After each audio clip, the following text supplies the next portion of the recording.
1455년 겨울, 충청도 청풍이었습니다. 눈이 내리고 있었는데 그 눈밭 위로 한 여인이 끌려 나왔습니다.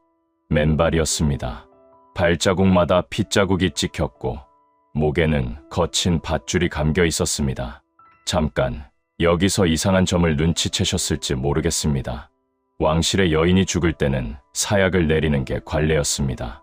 아무리 큰 죄를 지었더라도 왕의 여인에게는 그 정도의 체면은 지켜주는 것이 조선의 법도였습니다.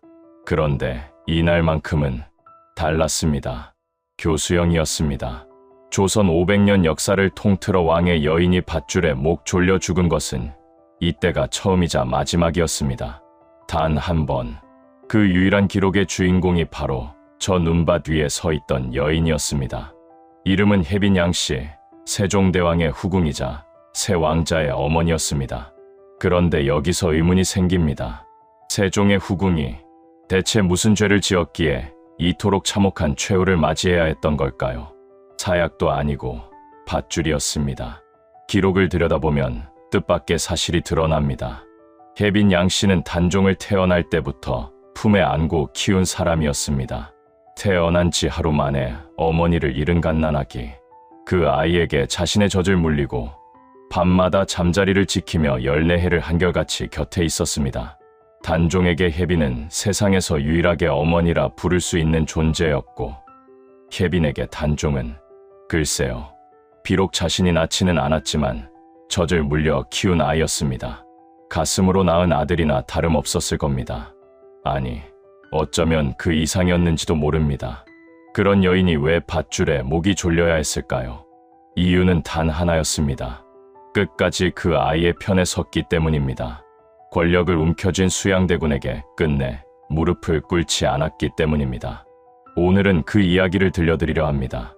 이름 없는 궁녀에서 왕의 여인이 되기까지, 그리고 왕의 여인에서 차가운 밧줄 위로 사라지기까지 사육신보다 먼저 목숨을 던진 여인 혜빈 양씨의 이야기가 지금 시작됩니다. 그녀의 삶을 따라가다 보면 한 가지 질문에 부딪히게 됩니다. 피 한 방울 섞이지 않은 아이를 위해 자신의 모든 것을 걸 수 있을까요? 친아들을 두고 남의 아이에게 젖을 물릴 수 있을까요? 그리고 그 아이를 지키기 위해 목숨까지 내놓을 수 있을까요? 혜빈 양씨는 그 모든 질문에 자신의 삶으로 답한 사람이었습니다. 자, 이제 시간을 거슬러 올라가 봅니다. 그녀가 처음 궁궐에 발을 들여놓던 날로 아직 혜빈이라는 이름도 왕의 여인이라는 지위도 없던 시절로 수많은 궁녀들 중 하나에 불과했던 한 여인의 이야기가 어떻게 시작되었는지 그 첫 장면부터 함께 보시겠습니다. 혜빈 양씨가 언제 태어났는지, 본명이 무엇이었는지는 알 길이 없습니다. 기록에 남아있지 않습니다. 다만 청주 양씨 가문의 외동딸이었다는 것, 아버지 양경이 남평 영감을 지낸 양반 출신이었다는 것 정도만 전해질 뿐입니다. 그녀는 역사 속에서 그저 양씨로만 불렸습니다. 이름 없는 여인. 처음 궁궐에 들어왔을 때 그녀는 내명부의 궁인, 수많은 궁녀들 중 하나에 불과했습니다. 양반가의 딸이었지만 궁궐 안에서 그것은 아무런 의미가 없었습니다. 이름도 얼굴도 기억되지 않는 존재로 하루하루를 보내고 있었습니다. 새벽에 일어나 밤늦게까지 일하고 누가 알아주지 않아도 묵묵히 맡은 바를 해내는 그런 삶이었습니다. 그녀의 하루가 어땠는지, 무슨 생각을 하며 살았는지는 어디에도 기록되어 있지 않습니다. 다만 그렇게 시간이 흘러갔을 것입니다. 아무 일도 일어나지 않을 것처럼. 그런데 운명이란 건 알 수 없는 것이어서 어느 날 그녀에게 뜻밖의 명이 내려집니다. 병약한 세자를 간병하라는 것이었습니다. 이 세자가 훗날 문종이 되는 인물인데 어릴 때부터 몸이 약해서 늘 병치해가 잦았고 누군가 밤낮으로 곁을 지켜야 하는 상황이었습니다. 왜 하필 그녀였을까요? 특별한 이유가 있었는지 아니면 그저 우연이었는지 알 수 없습니다. 다만 그 명 하나가 그녀의 인생을 송두리째 바꿔놓게 됩니다. 양 씨는 그때부터 밤마다 세자의 처소를 지키며 약시중을 들었습니다. 열이 오르면 밤새 이마를 짚었고 잠 못 이루는 밤에는 함께 뜬 눈으로 새벽을 맞았습니다. 누가 시켜서가 아니었습니다. 아픈 사람 곁에서 잠들 수 없었던 것뿐입니다. 그렇게 하루가 지나고 한 달이 지나고 계절이 몇 번이고 바뀌어 갔습니다. 그러던 어느 날 세종이 세자의 처소에 들렀다가 방 한켠에서 지쳐 잠든 궁녀 하나를 발견하게 됩니다. 밤새 아들 곁을 지키다 기대앉은 채로 잠들어 있었는데 세종의 시선이 그 여인에게 멈췄습니다. 무엇을 보았을까요? 밤잠을 설쳐가며 아들을 돌보는 정성이었을까요? 아니면 다른 무엇이었을까요? 기록에는 남아있지 않습니다. 다만 분명한 것은 그날 이후 양 씨의 삶이 완전히 달라졌다는 사실입니다. 이름 없던 궁녀가 왕의 여인이 되었습니다. 귀인에 봉해졌습니다. 궁궐에서 귀인이라는 지위가 어떤 의미인지 하룻밤 사이의 하늘과 땅이 뒤바뀐 것이나 다름없었습니다. 어제까지 고개 숙이고 지나가던 사람들이 이제는 그녀에게 고개를 숙였습니다. 세상이 완전히 달라 보였을 겁니다. 아니, 어쩌면 같은 세상이 다르게 느껴졌을지도 모릅니다. 세종과의 사이에서 아들이 태어났습니다. 첫째 한남군, 그리고 얼마 지나지 않아 둘째 수춘군, 또다시 셋째 영풍군, 왕자를 셋이나 낳았습니다. 조선 왕실에서 왕자를 낳는다는 것이 어떤 의미인지, 그것도 3명이나. 그녀의 지위는 더 이상 흔들릴 수 없는 곳까지 올라갔습니다. 마침내 정일품 빈의 자리에 올랐고 혜빈이라는 칭호를 하사받았습니다. 혜빈, 은혜로운 빈이라는 뜻입니다.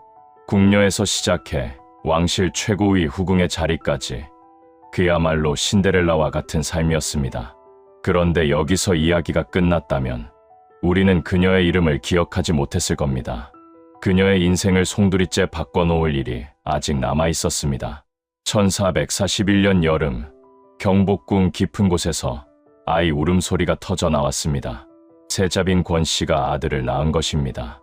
세종의 손자이자 문종의 외아들, 왕실이 그토록 기다리던 적장손이 세상에 나온 순간이었습니다.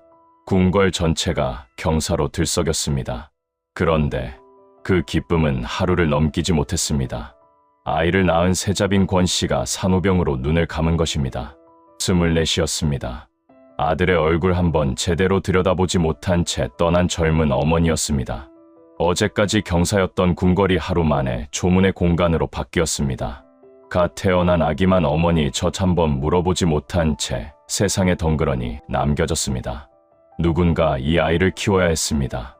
유모를 들이자는 의견도 있었고 다른 후궁에게 맡기자는 의견도 오갔습니다. 그때 세종의 시선이 한 사람에게 멈췄습니다. 혜빈 양 씨였습니다. 세종이 그녀를 불러 조용히 말했습니다. 이 아이를 맡아달라고, 목숨처럼 길러달라고. 쉬운 결정이 아니었습니다. 당시 혜빈에게도 젖먹이 아들이 있었습니다. 셋째 영풍군이 막 태어나 한창 젖을 먹고 있을 때였습니다. 두 아이에게 젖을 나눠 물릴 수도 있었습니다. 그런데 혜빈은 다른 선택을 합니다. 친아들 영풍군을 유모에게 맡기고 자신의 젖은 오로지 단종에게만 물리기로 한 것입니다. 왜 그런 선택을 했을까요? 왕의 명이었기 때문일까요? 아니면 어머니 없이 태어난 아이가 그만큼 애처로웠던 걸까요? 기록에는 남아있지 않습니다. 다만 그녀가 어떤 선택을 했는지만 남아있을 뿐입니다.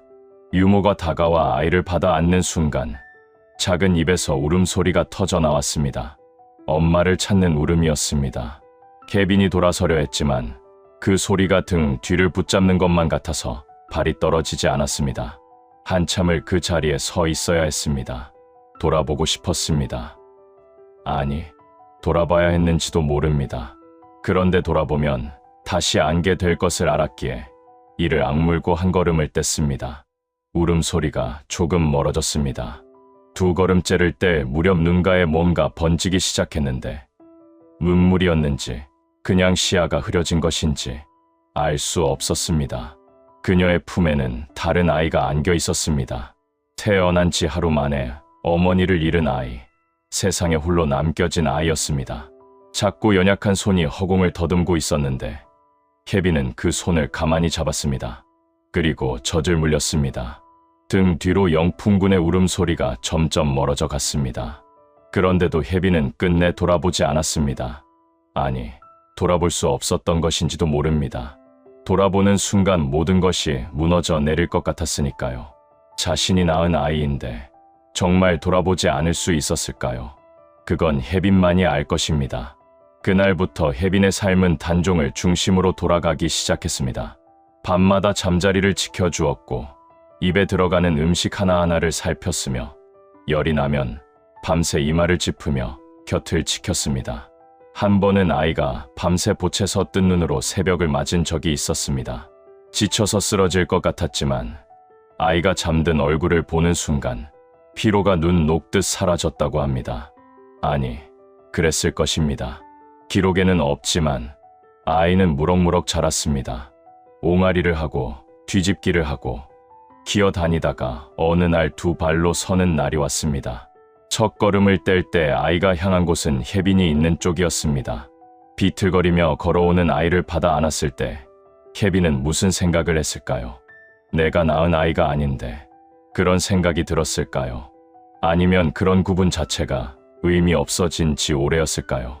아이가 처음으로 말을 했을 때 그 첫 마디가 무엇이었는지는 기록에 없습니다. 그런데 분명한 것은 단종이 어머니라는 말을 배웠을 때 그 말이 향하는 사람은 혜빈이었다는 것입니다. 세상에 태어나 단 한 번도 친어머니 얼굴을 본 적 없는 아이에게 혜빈의 얼굴이 곧 어머니의 얼굴이었습니다. 세월이 흘러 단종이 12살이 되었을 때도 달라진 것은 없었습니다. 소년이 된 단종은 밤마다 혜빈의 처소를 찾았습니다. 넓은 궁궐에서 그 아이가 기댈 곳은 오직 혜빈의 품뿐이었습니다. 어느 날 밤, 단종이 잠결에 중얼거렸다고 합니다. 어마마마, 꿈속에서도 혜빈을 찾는 아이였습니다. 세월은 빠르게 흘러갔습니다.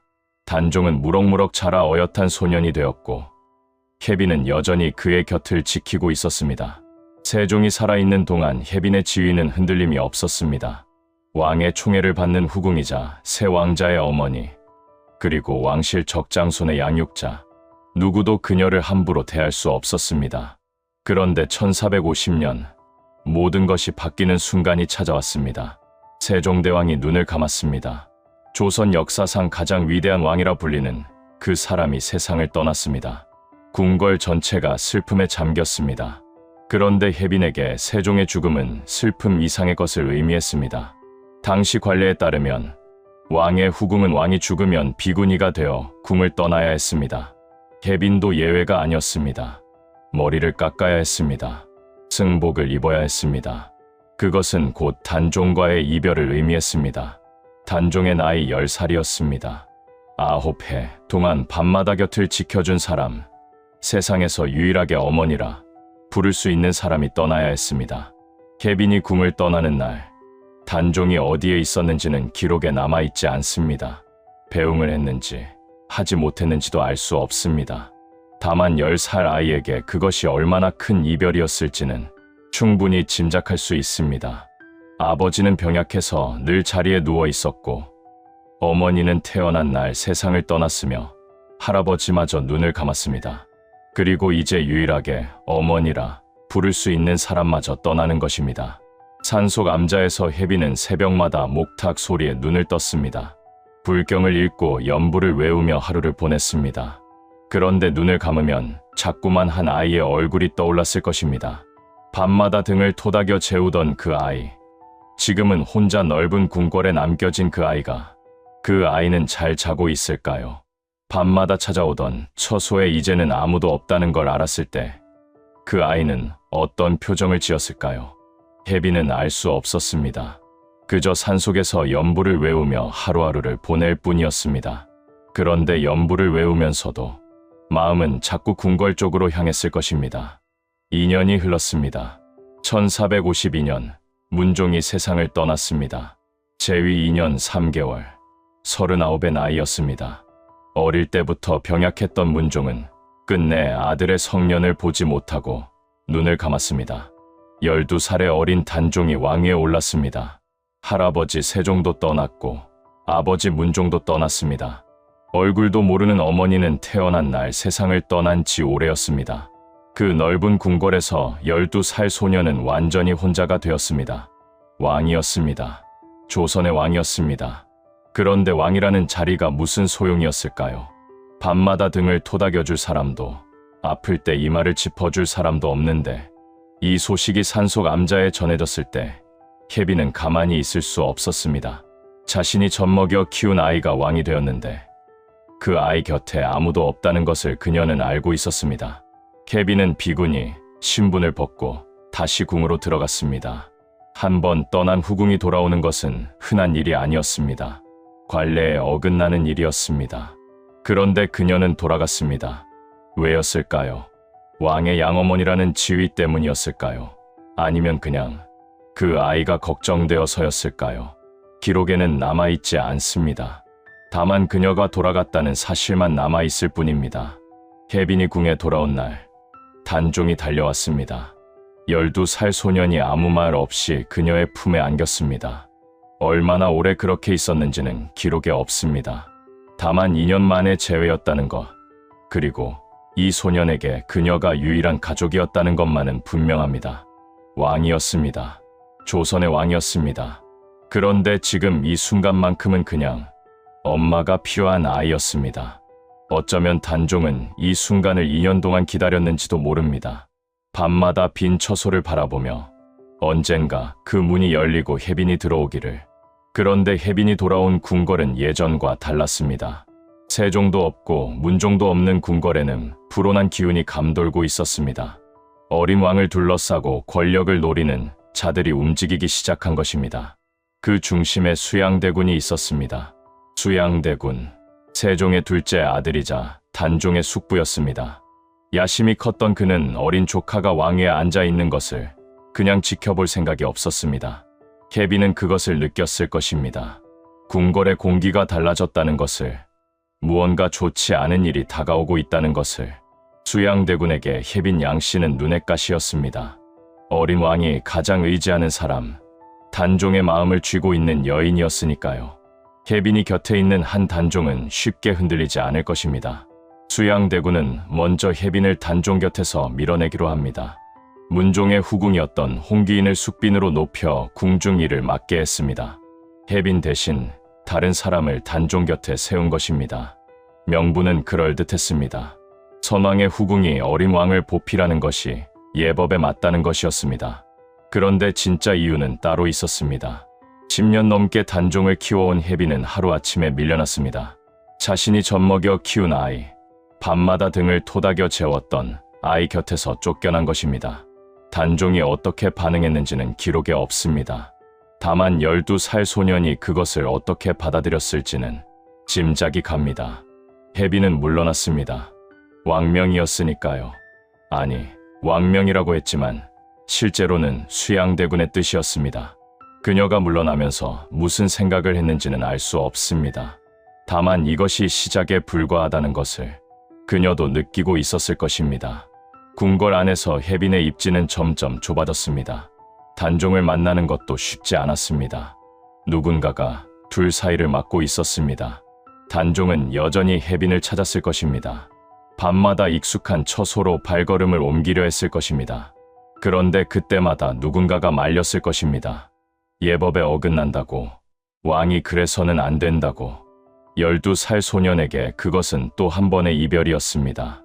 2년 전 산속 암자로 떠나보낸 것과는 다른 종류의 이별.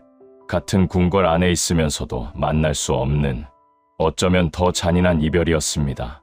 1453년 음력 10월 10일 밤, 한양에 피바람이 불어닥쳤습니다. 수양대군이 마침내 칼을 빼든 것입니다. 그는 측근들과 무사들을 이끌고 좌의정 김종서의 집으로 향했습니다. 김종서는 세종과 문종이 단종을 부탁한 고명 대신 어린 왕을 지키는 마지막 보루였습니다. 수양대군이 김종서의 집 문을 두드렸습니다. 김종서가 나오자 수양대군은 서찰 한 장을 건넸습니다. 김종서가 달빛에 서찰을 비추는 순간 뒤에 숨어있던 무사가 철퇴를 내리쳤습니다. 조선 최고의 명장이 그 자리에서 쓰러졌습니다. 김종서를 시작으로 영의정 황보인을 비롯한 대신들이 그날 밤 줄줄이 목숨을 잃었습니다. 피가 궁궐 마당을 적셨고 단종을 보필하던 신하들이 하룻밤 사이에 몰살당했습니다. 계유정난이라 불리는 이 쿠데타로 수양대군은 단숨에 조선의 실권을 손에 넣었습니다. 케빈은 이 모든 것을 어디선가 지켜보고 있었을 것입니다. 자신이 키운 아이를 지켜주던 사람들이 하나둘 쓰러지는 것을, 12살 소년 왕이 피로 물든 권력 앞에 홀로 서 있는 것을, 그녀가 무슨 생각을 했는지는 기록에 남아있지 않습니다. 다만 그 밤이 얼마나 길고 참혹했을지는 상상하기 어렵지 않습니다. 아이를 지켜주던 울타리가 하나씩 무너지는 것을 보면서 케빈은 무엇을 할 수 있었을까요? 아무것도 할 수 없었습니다. 그저 지켜볼 수밖에. 1455년 윤유월, 수양대군은 마침내 단종에게 왕위를 넘기라고 강요했습니다. 15살의 소년 왕은 옥새를 내놓고 상왕으로 물러났습니다. 수양대군이 세조로 즉위했습니다. 조선 역사상 가장 피비린내 나는 왕위 찬탈이 완성된 순간이었습니다. 세조는 곧바로 혜빈 양씨를 겨냥했습니다. 그녀를 살려둘 수 없었습니다. 단종을 키운 어머니, 세종의 후궁이라는 지위는 그 자체로 위험했습니다. 그녀가 존재하는 한 단종의 정통성이 사람들 마음속에 남아있을 것이고 언제든 반기의 구심점이 될 수 있었으니까요. 세조는 대신들을 앞세워 상소를 올리게 했습니다. 혜빈 양씨가 금성대군과 결탁하여 영모를 도모했다는 내용이었습니다. 금성대군은 세종의 6째 아들로 유일하게 단종 편에 선 사람이었습니다. 진짜로 영모를 꾸몄는지는 알 수 없습니다. 기록은 승자의 것이니까요. 승자가 쓴 역사 앞에서 그녀의 목소리는 힘을 잃었습니다. 진실은 묻히고 죄목만 남았습니다. 혜빈은 청풍으로 유배를 갔습니다. 가산이 정몰되고 왕의 후궁이라는 신분도 박탈당했습니다. 한때 세종의 총애를 받던 고귀한 여인이 하루아침에 죄인이 된 것입니다. 비단옷 대신 죄인의 옷을 입고 궁궐 대신 유배지의 초라한 움막에서 지내야 했습니다. 그런데 그녀에게 가장 힘들었던 것은 아마도 옷이나 거처가 아니었을 것입니다. 자신이 키운 아이를 지켜주지 못했다는 것, 그것이 가장 큰 고통이었을 것입니다. 이때 단종이 세조를 찾아갔습니다. 15살 소년이 숙부 앞에 무릎을 꿇었는데 어깨가 떨리고 있었습니다. 제발 그분만은 살려주십시오. 목소리가 갈라졌습니다. 세조가 내려다봤습니다. 아무 말이 없었습니다. 단종이 고개를 들었을 때 눈에는 눈물이 고여 있었습니다. 그 눈으로 숙부를 올려다보며 말을 이었습니다. 저를 낳아주신 어머니는 제가 태어난 날 돌아가셨습니다. 저는 어머니의 얼굴을 모릅니다. 하지만 혜빈은 제가 아는 유일한 어머니입니다. 잠깐 말이 끊겼습니다.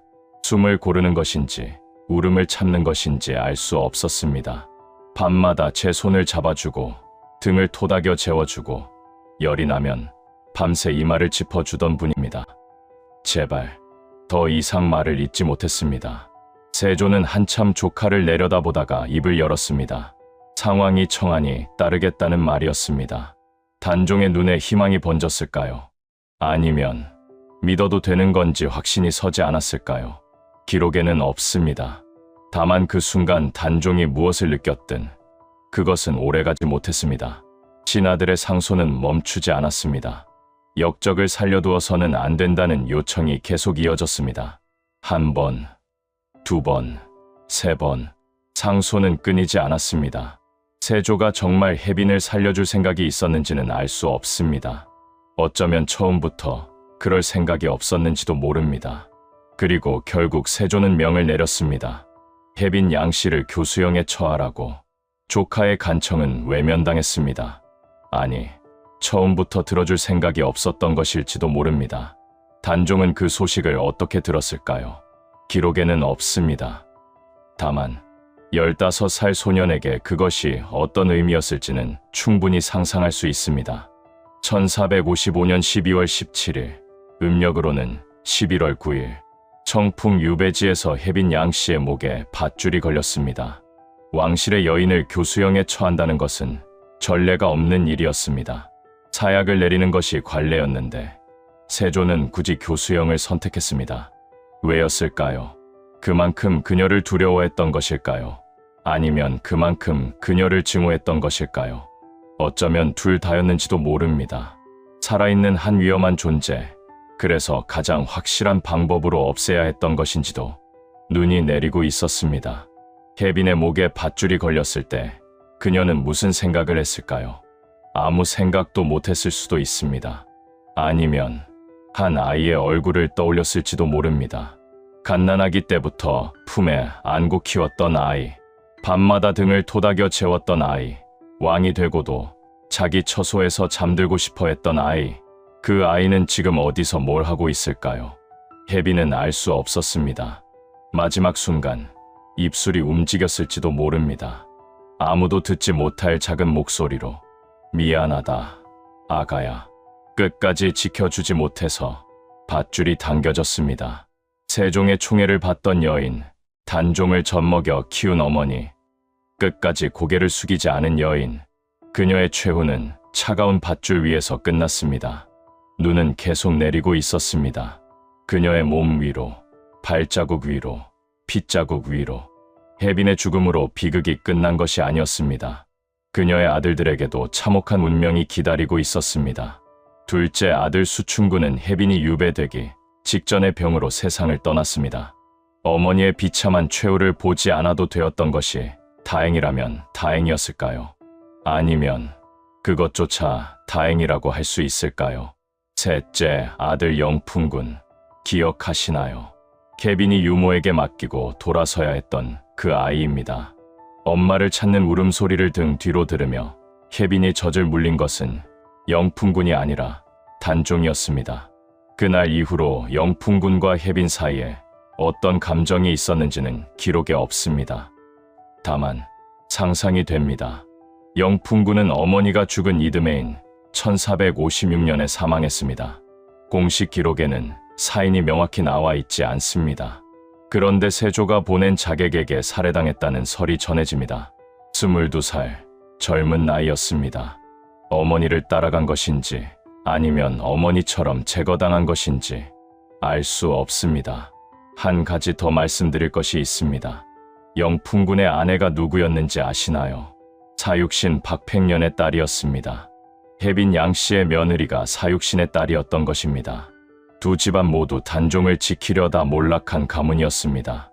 우연이었을까요? 아니면 운명이었을까요?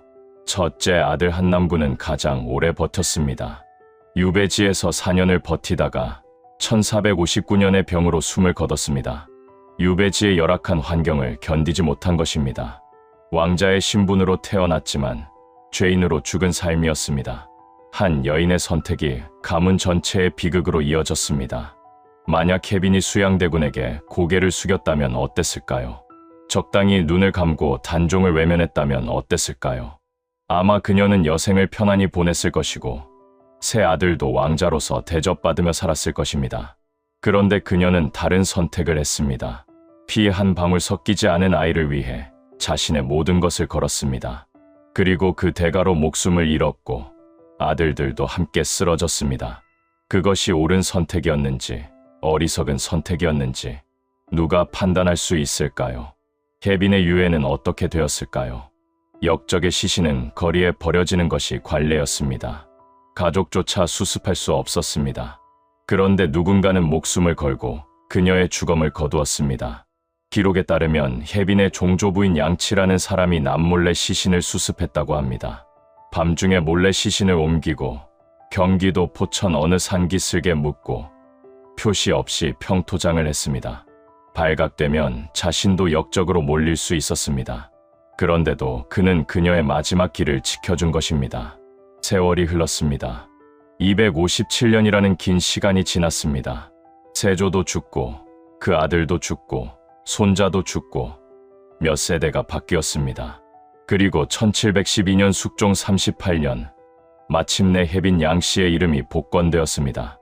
오랜 세월 역적으로 남아있던 그녀의 관작과 봉호가 회복되었고 문해라는 시호가 내려졌습니다. 역사는 결국 그녀의 충절을 인정한 것입니다. 승자의 기록이 전부가 아니라는 증거입니다. 진실은 때로 수백 년이 걸려서라도 밝혀지는 법이니까요. 우리는 단종의 비극을 말할 때 사육신을 떠올립니다.